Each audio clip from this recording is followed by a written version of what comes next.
Munawwar Faruqui is in the finals of Bigg Boss season 17 और बहुत ज्यादा चांस है कि इस बार का सीजन मुनव्वर फारूकी जीत भी जाए। सिर्फ कुछ हफ्ते पहले की ही बात है, इस बार का सीजन फ्लॉप चल रहा था।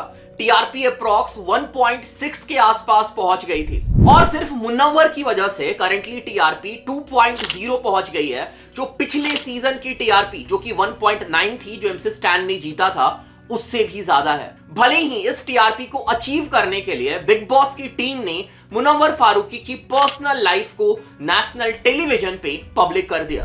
और मैं यहां बिल्कुल भी मुनव्वर फारूकी को जो उन्होंने किया है उसके लिए सपोर्ट नहीं कर रहा हूं। जो उन्होंने 2 टाइमिंग किया है जिसकी प्रूफ हमारे पास है, दिस इज एब्सोल्युटली रॉन्ग। और शायद जैसा मुनव्वर ने किया है ऐसा कोई और कंटेस्टेंट करता तो उसे अब तक कैंसिल कर दिया जाता या फिर वो शो से एलिमिनेट हो गया होता।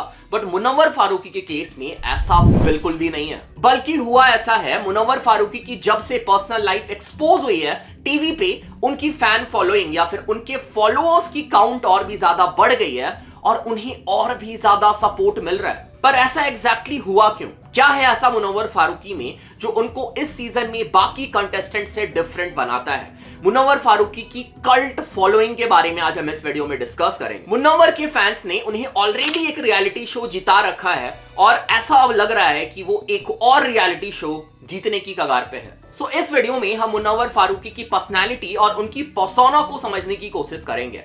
क्या ऐसे रीजंस है जिसकी वजह से मुनव्वर फारूकी की इतनी डीप पर्सनालिटी कनेक्ट है उनके फैंस के साथ? एज अ कॉमेडियन उनकी जर्नी कैसी रही है एंड एज अ रैपर उन्होंने कैसे अपनी फैन बेस बिल्ड करी है? So this is the curious case of Munawar Faruqui and in this video we will find out, is Munawar Faruqui an overrated artist? Let's begin.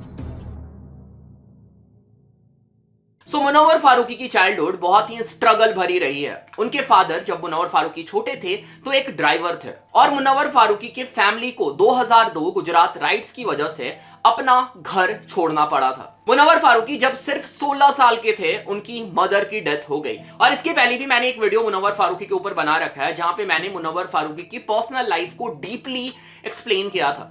सो इस वीडियो में हम Munawar Faruqui as an artist कैसे है उस पे ज्यादा फोकस करेंगे और मुनव्वर फारूकी के आर्टिस्टिक जर्नी पे नजर डालेंगे। बट उससे पहले वो पैसे के लिए एज अ सेल्समैन काम करते थे यूटेंशियल शॉप पे। मुनव्वर फारूकी ने अपने अर्ली डेज कस्टमर को कन्विंस करके गुजारा है टू इन्वेस्ट इन किचनवेयर। इसके बाद इवन मुनव्वर फारूकी ने एज अ ग्राफिक डिजाइनर अपनी करियर बनाने की कोशिश करी। बट फाइनली 2019 में मुनव्वर को ये समझ में आ गया कि ये सारे काम उनके लिए नहीं है और वो एग्जैक्टली इन सारे काम के लिए बने भी नहीं है, उन्हें कुछ और करना है। और उन्होंने अपना बैग पैक किया और वो मुंबई निकल गए and he decided to make his mark on the world of comedy.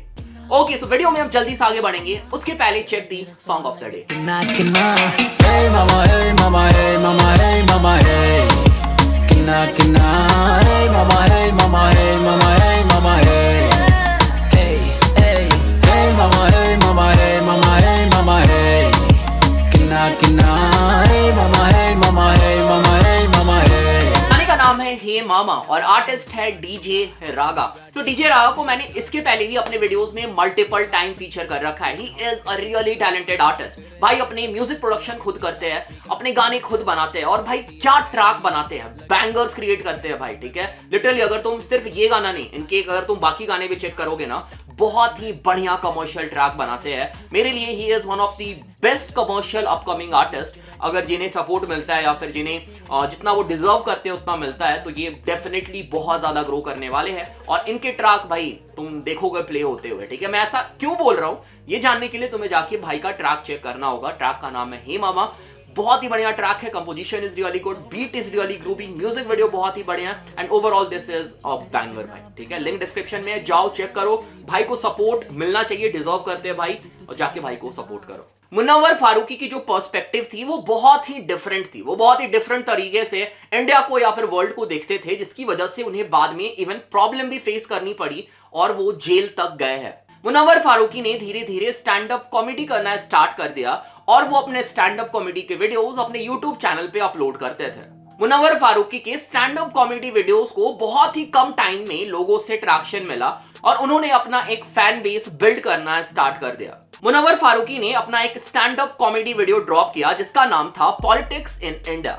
इस वीडियो में हमें मुनव्वर के साइड से देखने को मिला social and political current of that time. The wit and humour जो हमें मुनव्वर के साइड से इस वीडियो में देखने को मिला और जिस तरीके से मुनव्वर ने सीरियस इश्यूज को टैकल किया इस वीडियो में, मुनव्वर फारूकी के फैन बेस को और भी स्ट्रांग बनाती चली गई। सो अब Munawar Faruqui regular stand up perform कर रहे थे और उनकी वीडियोस अपने यूट्यूब चैनल पे अपलोड कर रहे थे। पर इसके साथ साथ मुनव्वर के ऊपर ये भी एलिगेशंस लगाए जा रहे थे कि वो पर्टिकुलर ग्रुप को टारगेट कर रहे हैं and he is against the current government. साल 2020 में मुनव्वर फारूकी अपने स्टैंड अप कॉमेडी के टाइम पे ही एक सॉन्ग परफॉर्म करते हैं जिसका नाम था दी चौकीदार सॉन्ग, जहां पे वो करंट गवर्नमेंट और पीएम को खुलेआम मॉक करते हैं। सो एक तरफ मुनव्वर फारूकी की फैन बेस बहुत तेजी से बढ़ रही थी, वो एक यूथ आइकन बन गए थे, लोग उन्हें एडमायर कर रहे थे, बट दूसरी तरफ उनकी हेटर्स की काउंट भी बढ़ रही थी। लोगों का यह मानना था कि मुनव्वर फारूकी पॉलिटिकल इश्यूज और रिलीजन को लेकर के बायस्ड है और फिर एग्जैक्टली चीजें जिस डायरेक्शन में जा रही थी और जिसका डर था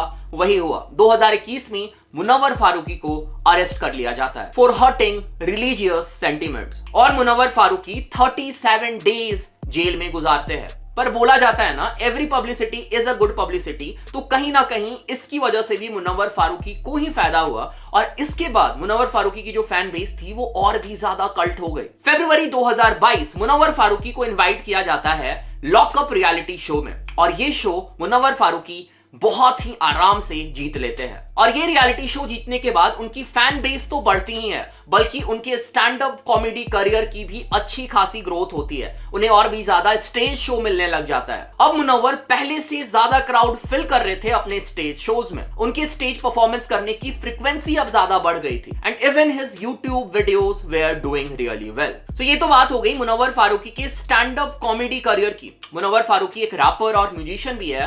अब हम उनके म्यूजिकल करियर पे, रैपिंग करियर पे आ जाते हैं। सो मुनव्वर फारूकी ने अपनी रैपिंग करियर स्टार्ट करी थी अगस्त 2020 में, जब हमें मुनव्वर का पहला ट्रैक स्पेक्ट्रा के साथ देखने को मिला था। इस ट्रैक का नाम था जवाब। सो इस सॉन्ग के थ्रू मुनव्वर ने जो भी उनको बैकस्लैश मिल रहा था उन सबको रिप्लाई किया था। So in the beginning Munawar Faruqui was not a skilled rapper और स्किल्ड सिंगर, वो अच्छे पोएट थे और अपनी पोएटिक स्किल को वो प्रॉपर्ली यूज करते थे अपने ट्रैक में और स्टार्टिंग के कुछ कोलैबोरेशंस ने भी उनको हेल्प किया जब उन्होंने इंडस्ट्री के कुछ बेस्ट आर्टिस्ट के साथ काम किया और उनकी रैपिंग स्किल्स टाइम के साथ डेवलप हुई। अभी तुम्हें एग्जैक्टली समझ आएगा जब इनके कैटलॉग को वॉक थ्रू करेंगे। इसके बाद दिसंबर 2020 में हमें मुनव्वर फारूकी का एक और सिंगल देखने को मिला अगेन स्पेक्ट्रा के साथ, जिसका नाम था नागपाड़े का राइडर और ये सॉन्ग सच में अच्छा था। This song was really catchy and shout out to Spectra जिन्होंने ये कंपोजिशन क्रिएट किया और ये ट्रैक बनाया।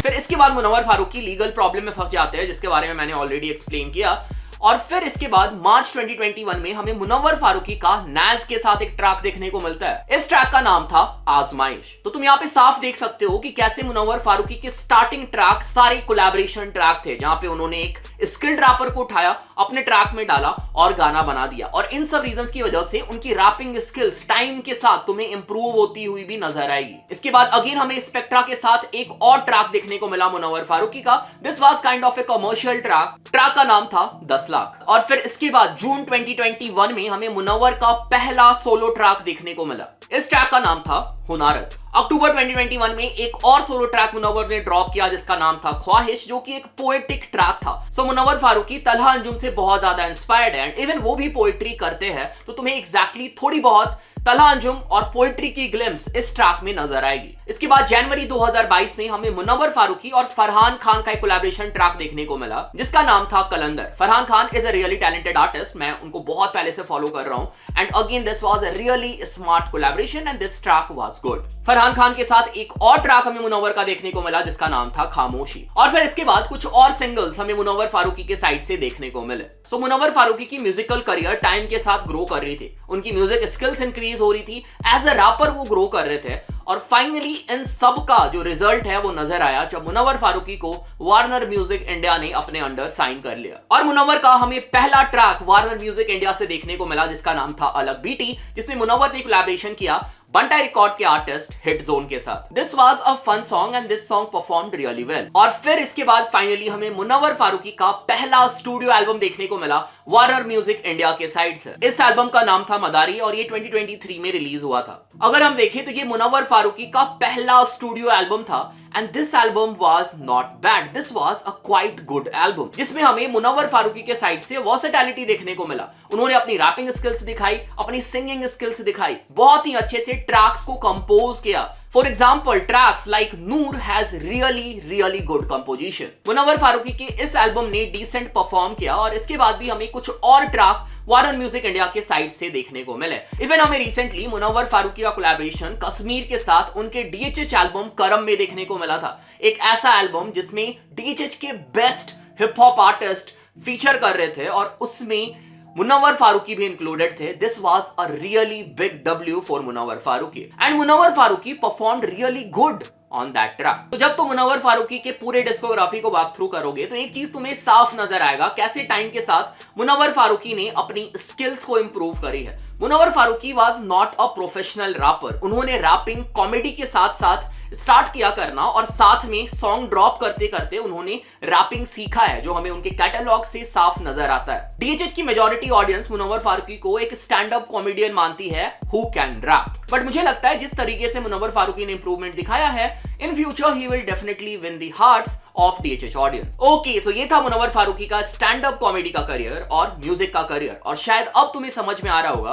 कि कैसे मुनव्वर फारूकी ने अपनी इतनी बड़ी फैन बेस बनाई है और उनके डाई हार्ड फैंस है जो उन्हें हमेशा सपोर्ट करते हैं। सो अगर तुम मुनव्वर फारूकी को लेके मेरी पर्सनल ओपिनियन जानना चाहो तो I like him as an artist, but Munawar Faruqui की बहुत सारी ऐसी चीज है जिसके साथ मैं एग्री नहीं करता हूं या फिर जिसको मैं सपोर्ट नहीं करता हूं। एंड इवन बिग बॉस में भी जब मुनव्वर फारूकी की पर्सनल लाइफ एक्सपोज हुई, मैं ये मानता हूं हाँ भाई सबकी पर्सनल लाइफ होती है, बिग बॉस को भी ऐसे किसी की पर्सनल लाइफ एक्सपोज नहीं करनी चाहिए, पर जब सच पता चल गया तब भी मैं मुनव्वर फारूकी को सपोर्ट नहीं कर रहा था। What Munawar did was not right, that was absolutely wrong, पर शायद ये बात मुनव्वर फारूकी के फैंस कभी नहीं समझेंगे, तो इसलिए मैं समझाना भी नहीं चाहता हूं। सो अब मैं आ जाता हूं अपने सवाल पे, इज मुनव्वर फारूकी ओवररेटेड? मेरे हिसाब से yes, Munawar Faruqui is overrated. अगर हम उनकी कॉमेडी वीडियोस की बात करें, देयर आर मेनी कॉमेडियंस जो उनसे बेटर कॉमेडी वीडियोस बनाते हैं। और अगर हम उनकी सिंगिंग या फिर रैपिंग की बात करें, बहुत सारे ऐसे लोग रैपर है, सिंगर है इंडिया में जो उनसे बेटर गाने भी बना रहे हैं। पर जब बात फैन बेस या फिर कल्ट फॉलोइंग क्रिएट करने की होती है तो सिर्फ तुम्हारे टैलेंट की बात नहीं की जाती है,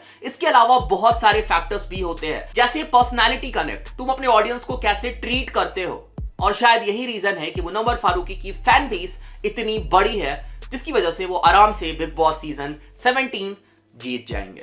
okay, so this was it, this was the curious case of Munawar Faruqui. अगर तुम मुनव्वर फारूकी के फैन हो, कमेंट करके बताओ। अगर तुम इस वीडियो में मेरे किसी पॉइंट से एग्री डिसएग्री करते हो, प्लीज कमेंट करके बताओ, अच्छे तरीके से एक्सप्लेन करना क्यों मेरे पॉइंट से एग्री कर रहे हो या फिर डिसएग्री कर रहे हो। बाकी this was it, this was the video. अगर तुम चैनल पे पहली बार चैनल को सब्सक्राइब कर लो। अगर तुम म्यूजिक प्रोडक्शन सीखना चाहते हो, लिंक डिस्क्रिप्शन में चेक कर लेना, कोर्स अवेलेबल है। उसके साथ साथ अगर तुम एक आर्टिस्ट हो, तुम्हें म्यूजिक बनवाना है या फिर बीट प्रोडक्शन कराना है, तो मेरी एक टीम है जहां पे हम सब अफोर्डेबल प्राइस पे म्यूजिक प्रोडक्शन मिक्स मास्टर करते हैं। तो प्लीज मुझे इंस्टाग्राम पे डीएम करना, वो भी हम शॉर्ट आउट कर देंगे। सो this was it, thanks for watching, thanks again, thanks a lot.